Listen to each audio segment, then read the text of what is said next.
If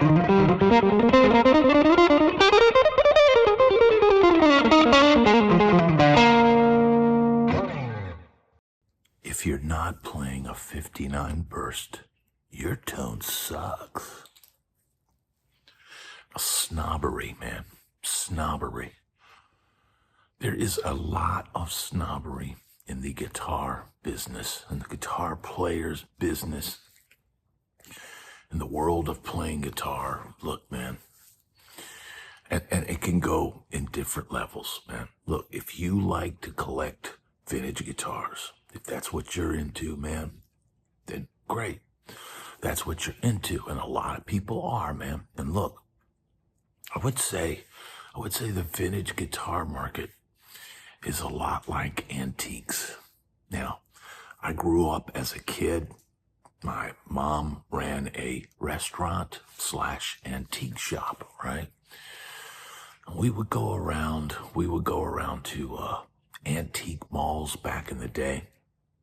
She'd go to bigger cities and she'd buy a piece and go, oh, this is a nice piece. I could sell this for, and she would buy something for $500 and, cart it to, I don't know, another 100 miles or 200 miles back to our place. And then she'd mark it up to $1,000 and, that would be part of the business, right?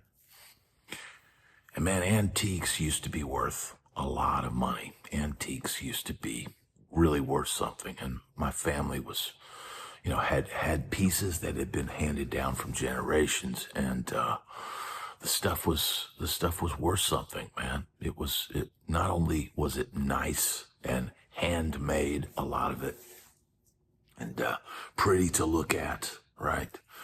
But it was, it had value, right? It had value. And, but man, antiques, man. Now, a lot of antiques back in the day, you get big bucks for it, but now, guess what? You get for it. You get for it. It's kind of strange in that way. Stuff was made better back then, better materials. I'm not a fan of, a lot of modern furniture. I tell my wife, I don't like press board. I don't like, I don't like things that aren't made out of wood. And, that's just the way it is. But man, antiques market, it's down in the toilet, man. I don't think it's ever going to come back. Why? Because young people largely don't want that style of furniture anymore. Maybe there's older people that still buy it. I don't know, man. But man, it's like IKEA and stuff like that. People wanted this IKEA stuff, and man, to me, it's not something that I would personally want. But man, in the vintage guitar world, there's a lot of people that, claim it's the greatest thing in the world. And, if I don't think it's the greatest thing in the world, then I'm an idiot. And, man, I just don't like snobbery, man. I've seen it. I've seen people, look down on players that are good friends of mine that play, maybe their whole career played a budget guitar. My good friend Regi Wooten, and he bought a Japanese Squire way back in his time when they were signed to Arista Records. I think he bought it from, I don't know, maybe Manny's or Santa Ash or something up there in New York. And man, he has played that guitar his entire life. He's played that guitar on thousands and thousands of gigs. Now, he also has a Kramer. I don't know if it's a Voyager or something like that. It's the kind of the pointy Explorer shape. And he won that guitar in a guitar competition. And that's also the guitar that he takes on the road and plays a lot, man. And those are the two guitars he used. And I gave gave Regi a guitar, maybe 4 or 5 years ago. And, just as a thank you, like, hey man, you helped me out a lot in my career. And, we were on a gig together. And, at the end of the night, he had been playing my guitar, and I said, this is yours, man. Thank you. And I told him, I said, man, remember that time you got me on my first gig in Nashville? I said, remember that time? I remember one time I was broke and had a wah-wah. I went over there and said, hey, Reg, you want this wah-wah? And here's the reality, man. I think Regi, I don't know. I've never really seen him bring a wah-wah on a gig, but he just said, man, here, paid me for the wah-wah. The guy helped me out, a lot, man. And, he's a good person, and that's more important than anything in life. And, my way of paying him back, cause he loves guitars, man. I think he's got a decent collection of guitars, but man, the things that he loves and values, what he plays, are things that have meaning to him. He bought a guitar in New York City, when they were signed, to a record deal. And he played that Squire Strat, for thousands and thousands and thousands of gigs. And he won that Kramer guitar in a guitar competition. And he's played it on 1,000 gigs. And, man, to negate somebody because of the choice of instrument that they play. Now, if you want to talk about knowledge and playing ability, man, sit down with Regi Wooten someday. He's got extreme chordal knowledge and scale knowledge and all kinds of things. The guy could teach you different, unique techniques and all this stuff, man. He knows so much, man. That's why he's not going to get called to play on a Nashville session. You have to have a very focused, very, keep it in the lane sort of playing to play on, Nashville sessions. That's just how it is, man. You can't go on a, jazz exploration, on the latest, Florida Georgia Line single. You have to, you've got to keep it in that path.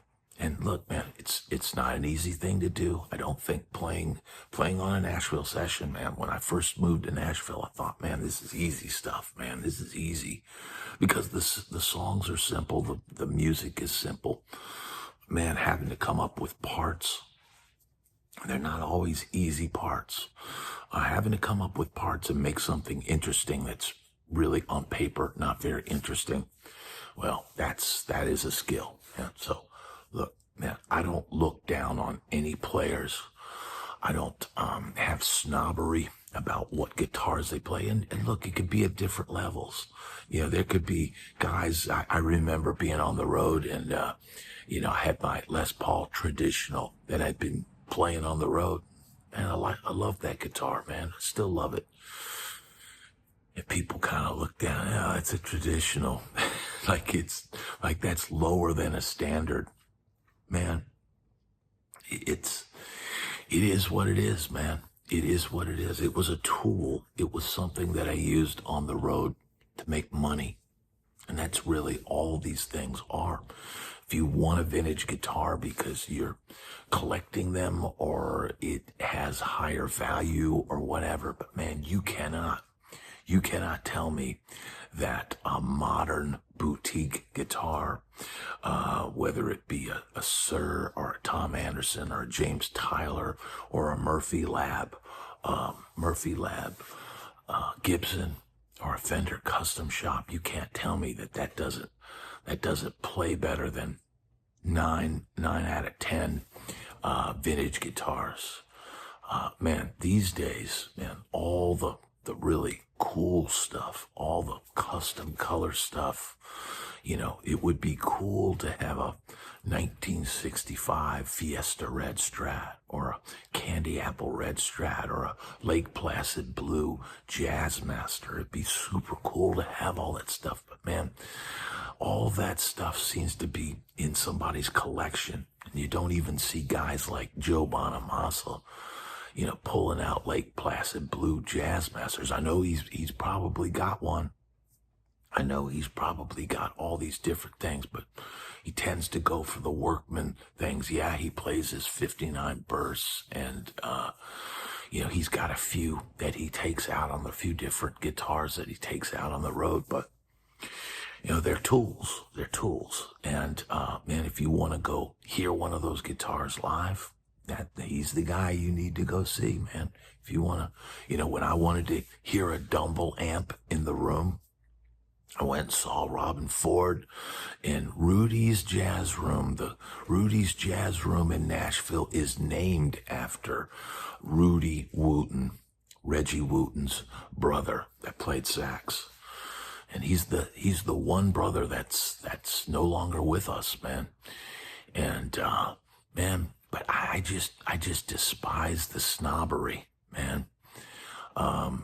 You know, there's no place for it, man. And you know what? If vintage guitars continue to go up in value and continue to be valued, then that means that the guitar is continued to be valued, and I'm okay with that, man. I hope these people have a great investment, and I hope that vintage guitars are still a thing. And you know what? I hope that, you know, in 25 years, that certain guitars that are being built now, I hope that 25, 30 years from now, that those guitars, you know, are revered and seen as great instruments. Will instruments be made better in the future, or will they be made worse? I mean, who's to know? Who's to know? But man, technology has improved the process. Not everything hand-built is better. Some things are. I think it comes down to the materials. I've noticed in some newer guitars, sometimes the tuning pegs aren't as good as maybe ones that came out 10 years before. And I think that's more of a choice made by the company to make more money. And I don't think it's because they can't make them better. I think they can make tuning pegs now. If you buy the high-end hip shot or whatever, they're way better than, you know, relying on old school tuners back in the day. You know, if you're going out on the road, having some locking tuners on your guitar is going to save you a lot of time, especially if you have to change your own strings, which, you know, probably 3 out of 5 guitar players on the road, unless you're a big enough act that you have your own tech or your own tech that handles the guitar players.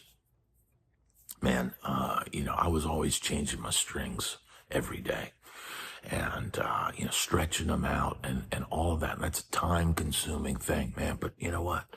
I felt there was a certain zen in changing my guitar strings every day. I felt like it warmed my hands up. I felt like I was making sure that I was ready for the show. And I'll give you a little story, man, because this popped into my head. But back in the day, in the Sunset Strip days, there was a club. I think it wasn't Exposure 54. It was Club Excess. Club Excess. I think that was the name of it. And I forget where it was, man. But it was a pretty cool gig back in the day. You know, one of those, you know, away from the strip towns. And I'd have to try to dig my mind as to where exactly that was. But, man, you know, we played there a few times.